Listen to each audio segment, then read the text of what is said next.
cinema, baby. Patton Oswalt. Oh, here we fucking go.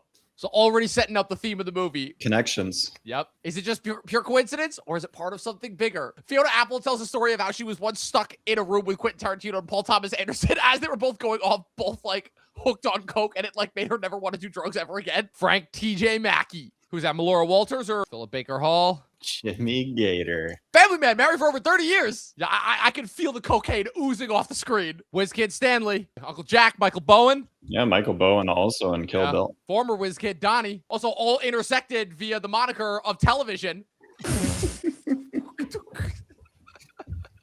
There they are. Oh. Hoffman, Jason Robards. Oh, there she is. There she is. She's a force. John C. Reilly. I know karate, man. Partly cloudy, 82% chance of rain. Now calm yourself down. I am calm. No, you are not calm. You're screaming at me. Hey, man. You don't understand. And Robards dies not long after this movie comes out. How come every word you use is either cocksucker, shitballs, or fuck? Hey, that's like 3 of the 7 little words that you're not allowed to use on television. It's a lot of dogs. There he is. Yes. What the fuck? Tom Cruise in his natural state. Seduce and destroy. I'm speechless. He could have pushed that chest out any You think farther. Tom Cruise regrets this performance, or you think he thinks this is one of his best? Another sins of the father situation. Another elderly parental figure dying of cancer. What do you think of former WizKid Donnie, this subplot? Skip it. Get strong, Donnie. I don't need to hear that word. Poor kid studying his ass off. I don't think he's acted since this. And honestly, given how PTA treated him on this set, I don't blame him. Good score.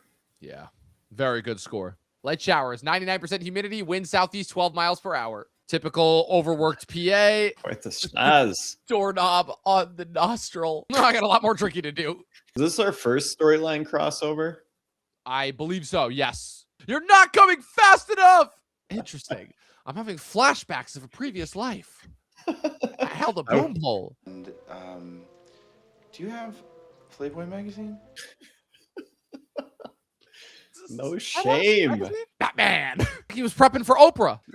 He's got braces. Fucker. That's why. Then people will love me. I feel like I'm in the 2016 Suicide Squad right now, with just how fast the songs are going through. You don't have a boyfriend. That's good to know. Oh, the one kid that's still trying to stay normal while the other 2 have just embraced the Hollywood lifestyle. Like, hey, come on, man. It's sports, man. It's sports. Oh, here we go.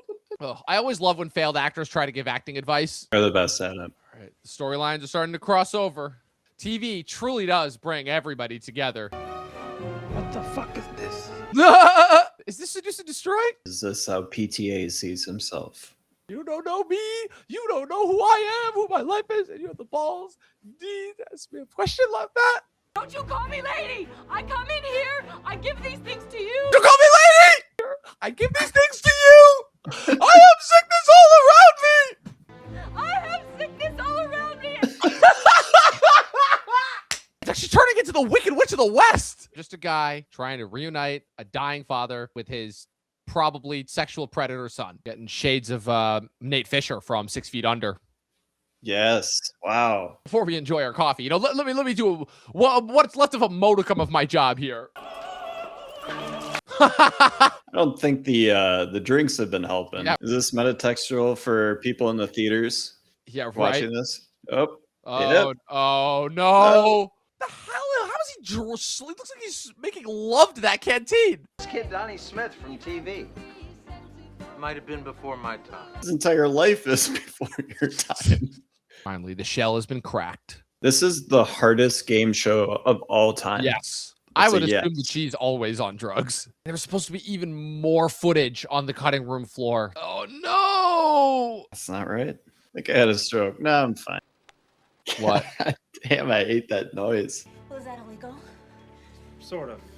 Then I'd like to go.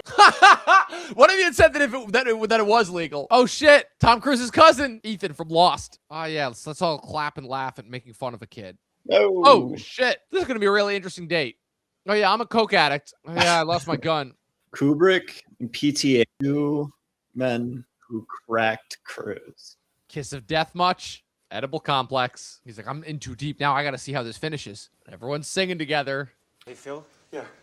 I will drop kick those fucking dogs if they come near me. Okay. This poor kid, all he wants to do is do the right thing. All of these old, successful men admitting to their wives of 20 plus years. That they were unfaithful. Never found someone really that I think I'd like to go out with. And I bet you say that to all the girls, huh? Just usually to coked out weirdos that I get noise complaints from. Fighting it back. Fighting it back. Oh, shit. Here we come. Frogs ain't no rain I ever heard of. They rain frogs and what? Michael Bay wishes. Wee.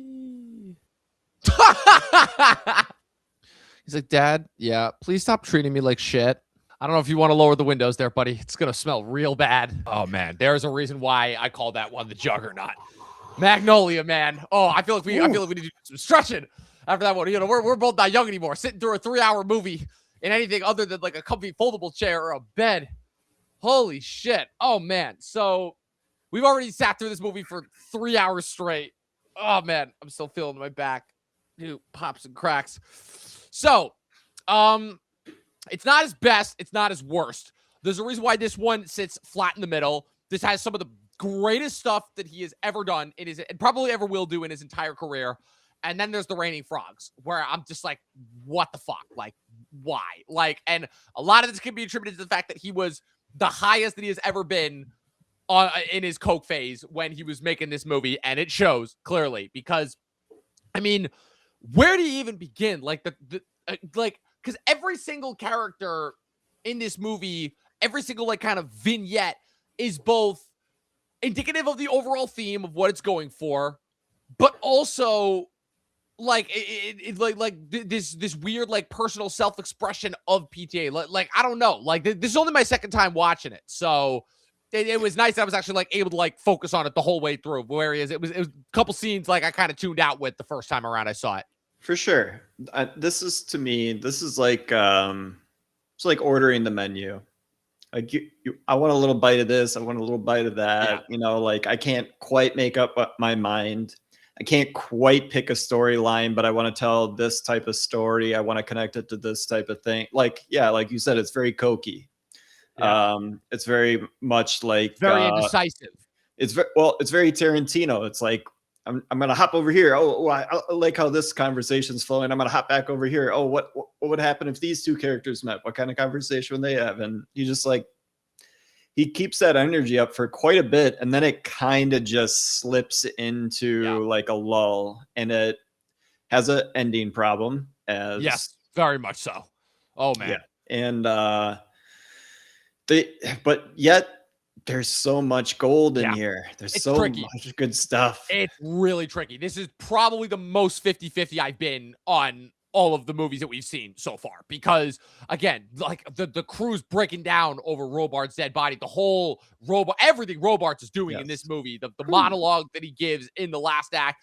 Everything going on with John C. Reilly. The reveal of Melora Walters' character. But then you have the like how much time do we have to spend with this kid as he's literally pissing his pants on the game show, and the Philip Baker Hall, the payoff there, it's like, oh, and the whole William H. Macy story, like what are we doing there? Like, come on.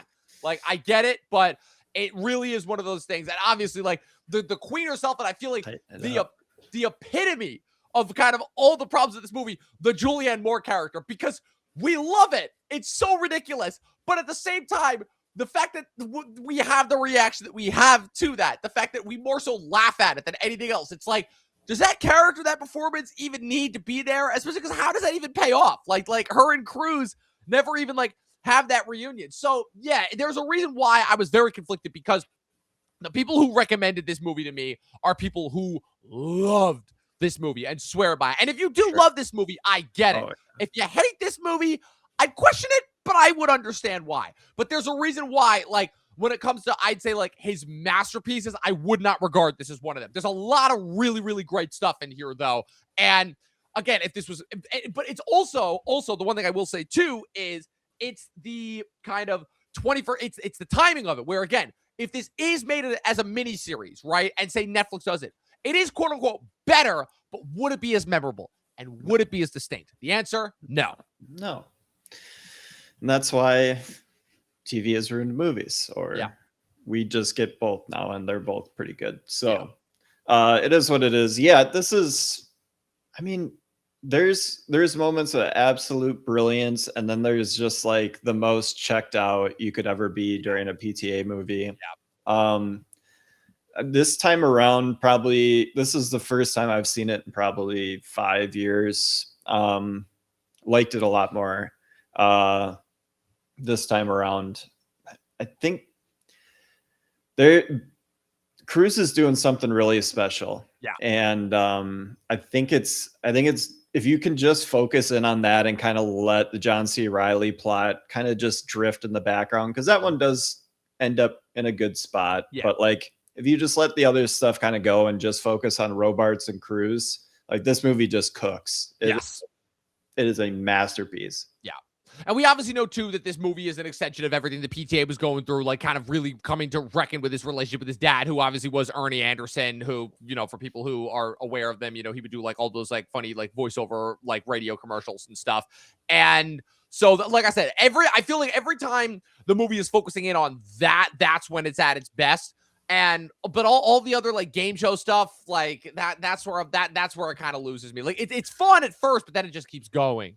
Well, it's almost like he wants to bury what he actually, like the little kid inside of him wants to say, or him being Tom Cruise essentially in this movie, and you know, just being interrogated, like, are you a fraud? Like, you know, all that sort of stuff. And so like you can get metatextual with it and like really, really rip this movie apart. And it does reward rewatching over and over again. In a way that like a movie like Inherent Vice, I mean, it's fun to watch. There's really funny moments in it and stuff like that. But like, I don't think about that movie. I think about stuff from Magnolia. Like I'm definitely going to take a lot away from this, like thinking a lot about this movie versus Inherent Vice. Funny as that movie was, it was ultimately, it's just a noir, and we've seen 1.5 million different noirs. We know the tropes. We know exactly how they usually end. And that one was just, it was just silly, and it was just having a good time ultimately. So who's your performance from the movie? I mean, this is the big kind of cast of characters, like we have so many to pick from. I mean, it's got to be Cruise. It's got this really in hindsight. I know I've said that Tropic Thunder is my favorite performance of his, and that's probably the most that I've ever been entertained and the most that he has physically transformed for a role. But I mean, he's never given a performance like this, not before this and not since. Few Good Men. I put this over Few Good Men. I put this over Few Good Men. To me, Few Good Men, it's all the Sorkin dialogue to me. That's what Few Good Men is. That's fair, yeah. And also the problem is, all right, you use my Sorkin sword against me. Not even just that, Nicholson is just eating his lunch in what, like 3 scenes that he's in the movie? Like, come on, versus like, again, I have never, ever seen Cruise break down in a movie, in any other movie that he's done, the way that he does here. Like I'm like Edge of Tomorrow a little bit, kind of. Does it crack? No, but yeah, this is the movie. This, if you want to watch the Cruise performance, it's like this and Born on the 4th of July. Yeah, like, that's the one that I would say. Go. Yeah, I would say as well. But Robards, man, oh my god, like Robards is throwing 1,000 miles an hour, laying in a recliner. Like, and I'll say this too, I'm not sleeping on Philip Seymour Hoffman either. Again, not as much Hoffman here as in the previous efforts, but still a crucially important character and intrinsically important performance too. We call that in the biz, baby. We call that a giving performance. Like he is there to listen to dialogue, you know, have the right face when they need the cut to, and like really, you know, act like he's listening to the other person and the fact performing. That he's more of a plot device character too. He's ultimately only there to like reunite Robards with Cruise, and he's still as good as he is. Like, do you know what would have been great is if it turned out that he was like a bastard child of Robards? That would have been cool. And that he had been using like a nurse as a cover to like get close to his dad. That would have been cool. That would have been interesting. And if the movie was more focused on Cruise and Robards, then maybe I would have been. But there's again all the other shit going on. Like it's too much. Yeah. PTA focus. Come on. Just give us the movie. Focus. He can't focus. And then he's like, there will be blood. And we're like, okay. And they were like, okay, fine. Whew, now we're talking. Right. Yep. Oh man, so like I said, there's a reason why I had this one as like the perfect halfway point. Like I said, It's beautiful. It's the juggernaut. No, it's its biggest. It's its most expansive. Yeah. But man, like, It's are there any other movies like this? Like, I can't think of another ensemble piece that like maybe also the other two. This is his most Altman-esque as well. For sure. And this is his blank check. This is you're the guy that did Boogie Nights that came out of nowhere. Humongous success. Here you go.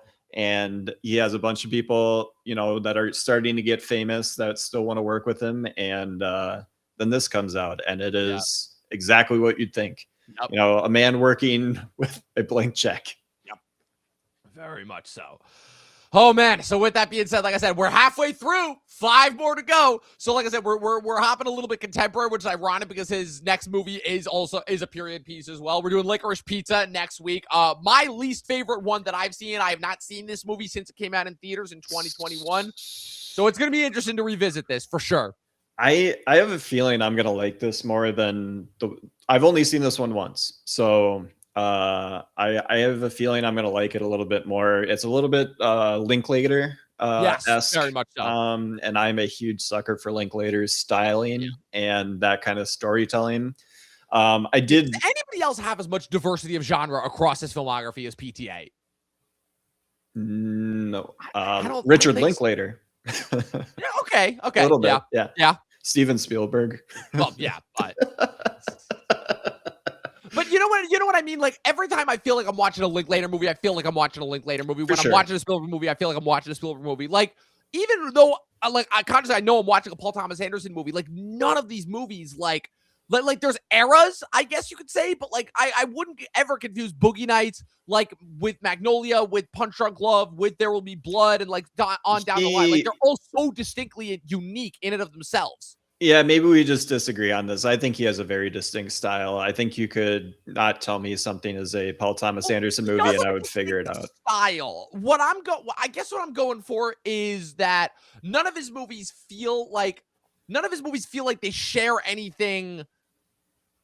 None of his movies feel like they share like any like major characters. Like they all have like, you could tell it. Oh, these were all made by the same guy. But the fact that there's such a diversity of genre, diversity of exploration of character, like and such, where I feel like no other filmmaker has that. Maybe that might just be me, but I mean, I think there is, especially in his central characters, there is like an idea that he's digging for. Yes. There Will Be Blood reference.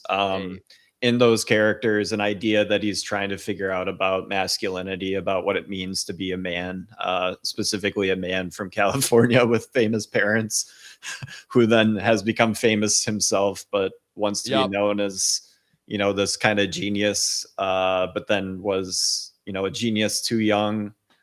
He's a complicated guy, and I think his life kind of plays out on screen. And I think that's what you're saying by the diversity of it. We're watching a filmmaker grow up. In real time. That's exactly. We're literally watching. Which is kind of why. And I know I'm spoiling some of this. One Battle After Another being his Best Picture winner is weird. It's just weird. But I will say, as a kind of like coda cap to a career, even though it's not his best, as far as again, because One Battle After Another, as we know, despite our problems with it, it is an open acknowledgement of the fact that it's like, okay, time to pass the torch to the next generation. I will say, even though they would not be rewarding him for his best effort, it would be like kind of the perfect moment of when he's like, all right, time to tip my hat off to the next generation. And we know the Oscars love that shit. Are they just giving us Nolan and then PTA and they're just like, shut up, film bros. Come on, guys. What more do you want from us? Already enough evidence of then we're gonna go on a run of just foreign filmmakers for a while. Pretty much. Like if Fjord wins Best Picture next year, who knows? Oh man. Yeah. I love it though. I mean, right. I'm with it. PTA is a special guy. I really, really enjoyed this movie this time around. Yeah, this is a fun one. Like, well, I could just immediately tell that I'm like, even though I had so much fun with the last 4 of these that we did, I'm like, oh, this was a special one for sure. Yeah. There's moments in this that are elite tier. Same, absolutely. Like it. I look forward to them as much as like certain Boogie Nights scenes. Yes, absolutely. All right. Well, with that being said, we have literally been here for almost 3.5 hours, so I think that's as good a time as any to end this. Luke, where could the good people follow you on the interwebs? Check me out at Franchise Addicts everywhere: Twitter, Instagram, Facebook. We are picking back up with Mad Max Thunderdome coming up in the next couple weeks here, so watch for that. Sweet movie, and then we are on to Fury Road after that, and that is when the real action starts. Can't wait. I can't wait for that one. You guys can follow me with everything going on at Movie Nerd Reviews across all platforms, at Official Talking TV Podcast across all platforms. And as always, people, 12 seasons in a short film, and watch more fucking movies. We'll see you guys next week for Licorice Pizza. Peace.